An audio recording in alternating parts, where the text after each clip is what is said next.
영국 독일 사거리 2000km 이상 장거리 정밀 타격 무기 공동 개발 추진. 영국과 독일이 사거리 2000km가 넘는 고정밀 타격 무기를 공동 개발하고 있다고 로이터 통신이 유럽 주요 두 개국 정부 소식통을 인용해 보도했습니다. 이 두 나토 회원국이 새로운 무기 개발에 협력하는 것은 우크라이나 분쟁의 확전 가능성에 대비한 방어 역량 강화의 일환으로 추진됩니다. 2000km급 정밀 무기 개발 프로젝트는 2024년 양국이 체결한 안보 협약의 후속 조치이며, 이 협약은 유럽이 우크라이나 전쟁으로 인한 잠재적 위험 고조에 자체적으로 방어할 수 있도록 돕는 것의 필요성을 강조했습니다. 협약 체결 이후 도널드 트럼프 전 대통령이 미국 대선에서 승리했으며, 그는 유럽이 안보 책임을 스스로 져야 한다는 입장을 분명히 해왔습니다. 존 힐리 영국 국방장관과 보리스 피스토리우스 독일 국방장관은 베를린 회의에서 이 새로운 장거리 무기 프로젝트를 공식 발표했습니다. 힐리 장관은 점점 더 위험해지는 세상에서 나토와 유럽 동맹국들은 언제나 단결돼 있다고 강조하며, 이 협력이 양국 국방 분야 성장은 물론 일자리 창출, 기술 향상, 투자 촉진에도 기여하고 있다고 말했습니다. 다만 프로젝트의 구체적인 일정이나 예산에 대한 정보는 공개되지 않았습니다. 양국 국방장관들은 해상 초계기 및 정찰용 어로의 조달 문제와 독일의 영국산 군용 부교 구매 합의에 대해서도 논의할 예정입니다. 독일 유럽 최강 군대 목표로 군사력 대폭 강화 및 개편 추진. 블룸버그 통신에 따르면 독일의 새로운 총리인 프리드리히 메르츠는 독일 연방군 분데스베어의 대규모 개편과 군비 현대화를 통해 독일군을 유럽에서 가장 강력한 군대로 만들겠다는 의지를 밝혔습니다. 메르츠 총리는 러시아에 대해 비호적이며 우크라이나 문제에 대한 추가적인 양보는 불가능하다는 단호한 입장을 취하고 있습니다. 그는 또한 독일의 국방 능력 강화를 강력히 주장하며 이를 유럽 전역으로 확대해야 한다고 촉구했습니다. 메르츠 총리는 어떤 국가가 충분한 군사력을 갖추면 적대국들이 감히 침략하지 못할 것이며, 이것이 무기 없이 얻는 일종의 승리라고 말했습니다. 따라서 독일군은 무기가 마지막 수단으로 남을 수 있도록 위협을 억제할 충분한 힘을 강화하기 위해 자원 투입을 최우선해야 한다고 강조했습니다. 파키스탄 총리 인도의 평화 대화 제안, 카슈미르 및 인더스강 조약 문제 쟁점화. 파키스탄의 셰바즈 샤리프 총리가 인도와의 평화 대화를 제안하며 파키스탄이 기꺼이 협상에 참여할 준비가 되어 있다고 밝혔습니다. 그는 펀자브 주 카메라 공군기지 방문 중 장병들과의 교류에서 이같이 말했습니다. 샤리프 총리는 대화 조건에 카슈미르 문제도 포함될 수 있다고 덧붙였습니다. 인도는 잠무 카슈미르 및 라다크 연방 직할지가 인도에 분리될 수 없는 양도 불가능한 부분이라고 일관되게 주장하고 있습니다. 같은 날 파키스탄군 대변인은 인도가 최근 연장된 정전협정 5월 18일까지 유효를 위반할 경우 신속하고 단호하게 대응할 것이라고 경고했습니다. 그는 파키스탄 영토와 주권 침해 행위에 강력히 대응할 것이며, 두 핵 보유국 간 긴장 고조 시 상호 파괴의 위험이 있다고 강조했습니다. 아남 나발 발로치 파키스탄 외무장관은 주권 상호 존중에 기반한 새로운 양자 관계 기준 수립을 촉구했으며, 선의의 제스처로 구금 병사들을 상호 송환했음을 확인했습니다.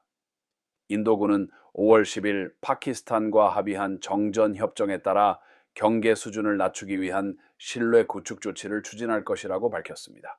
한편 AFP 통신에 따르면 수브라마니암 자이샹카르 인도 외교장관은 파키스탄에게 중요한 인더스 강 조약 IBC, 이 이슬라마바드가 국경 간 테러를 신뢰할 수 있고 돌이킬 수 없는 방식으로 중단할 때까지 계속 중단될 것이라고 말했습니다.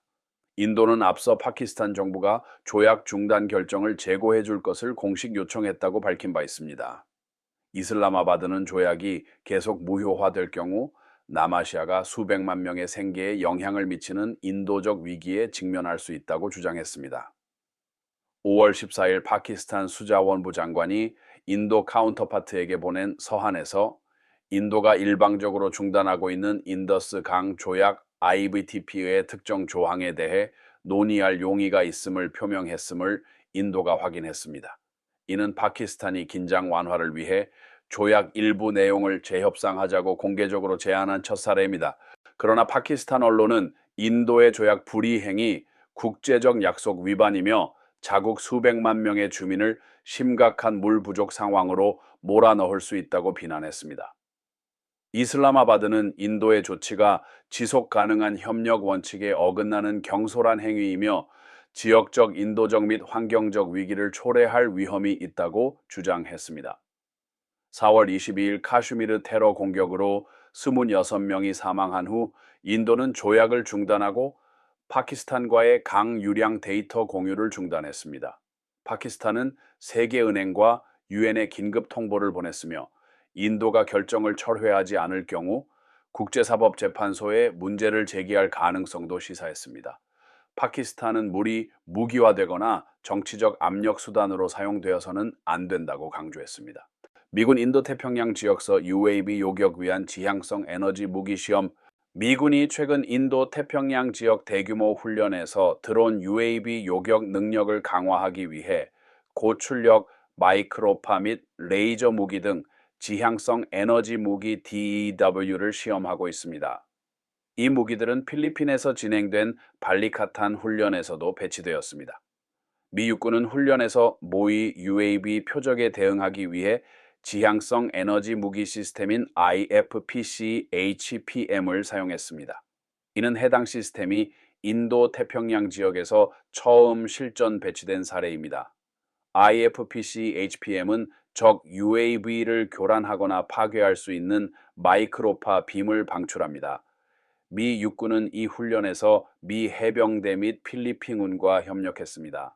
이번 대UAV 마이크로파 무기 운용은 미국 인도 태평양 사령부 인도 파컴 산하의 전략적 부대인 제1 다연격 작전단 First MDTF이 담당했습니다. First MDTF는 중국의 접근 지역 거부 A2AD 전략에 대응하기 위해 창설된 부대로 장거리 정밀 화력 조율 및 다층 방어 구축 임무를 수행합니다. 이 모델은 효과적인 것으로 평가되며 미 육군은 전 세계 다른 전략 지역에도 다연격 작전 부대 배치를 확대할 계획입니다. UAV는 더 이상 미래가 아닌 현대전의 현실이 되었으며 군대의 작전 계획 및 수행 방식을 재편하고 있습니다. 우크라이나 분쟁에서는 양측 모두 다양한 임무에 UAV를 사용하며 매달 수천에서 수만 대를 소모하고 있습니다. 적 UAV 파괴 방법은 크게 두 가지입니다. 첫째는 지상 화력 미사일 또는 레이저나 마이크로파 같은 에너지 무기로 격추하는 것입니다. UAV는 속도가 느려 지상 화력 공격이 용이하지만 크기가 작아 명중이 어렵습니다. 가장 큰 우려는 UAV의 저렴한 생산 비용으로 인해 대량 사용이 가능하여 적의 방공 시스템을 압도할 수 있다는 점입니다. 둘째 방법은 전자전 EW를 활용하는 것입니다. UAV는 원격 조종되므로 전자전 부대가 UAV와 조종사 간 신호를 요격하여 통제권을 무력화할 수 있습니다. 코미 전 FBI 국장 인스타 게시물 트럼프 암살 시도, 암시 논란 확산. 제임스 코미 전 FBI 국장의 인스타그램 게시물이 도널드 트럼프 전 대통령에 대한 폭력 행위를 암시한다는 해석이 나오면서 논란이 커지고 있습니다. 5월 15일 코미는 해변 산책 중 찍은 조개 껍데기 사진과 함께 숫자 8647을 게시했습니다.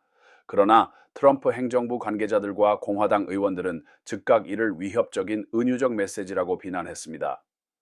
일부 언론은 사전적 의미를 인용하여 86이 비유적으로 재거나 살해를 의미할 수 있다고 보도했으며 특히 마피아 세계에서는 86이 누군가를 멀리 데려가 묻는 행위를 뜻한다고 지적되었습니다. 크리스틴 M. 닐슨 미 국토안보부 장관은 SNS에 해임된 제임스 코미 전 FBI 국장이 트럼프 대통령의 암살을 촉구했다고 주장하기도 했습니다. 그녀는 국토안보부와 비밀경호국이 이 위협을 조사 중이며 적절히 대응할 것이라고 밝혔습니다. 폭스뉴스 디지털에 따르면 비밀경호국은 코미를 신문할 계획입니다.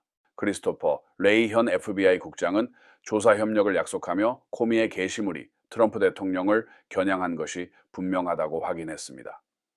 챈들러 부도위치 백악관 부비서실장도 게시물의 숫자 코드가 현직 대통령에 대한 암살 시도 메시지로 해석될 수 있다고 언급했습니다. 트럼프 전 대통령의 아들인 도널드 트럼프 주니어는 소셜미디어에 코미가 태연하게 내 아버지의 살해를 촉구하고 있다고 비난했습니다. 논란이 확산되자 제임스 코미는 해당 게시물을 삭제하고 해명 글을 올렸습니다. 그는 해변 산책 중 조개 껍데기 사진을 공유했을 뿐 정치적 의미는 전혀 없었다며 일부 사람들이 그 숫자를 폭력과 연결하는 줄 몰랐다고 밝혔습니다. 그는 모든 폭력 행위에 반대하며 게시물을 삭제했다고 덧붙였습니다. 트럼프 전 대통령은 재임 첫 임기에 코미를 해임했으며 코미가 허위 정보를 유포하고 자신을 상대로 정치적인 마녀 사냥을 벌였다고 비난한 바 있습니다. 트럼프 전 대통령은 2024년 대선 유세 기간 중 두 차례의 암살 시도에서 살아남은 것으로 알려져 있습니다. 7월 펜실베이니아 유세에서는 총격으로 트럼프가 팔에 스치는 부상을 입고 한 명이 사망했으며 9월에는 플로리다 트럼프 골프장 근처에서 공격을 계획하던 것으로 알려진 의심스러운 인물이 발견되었습니다.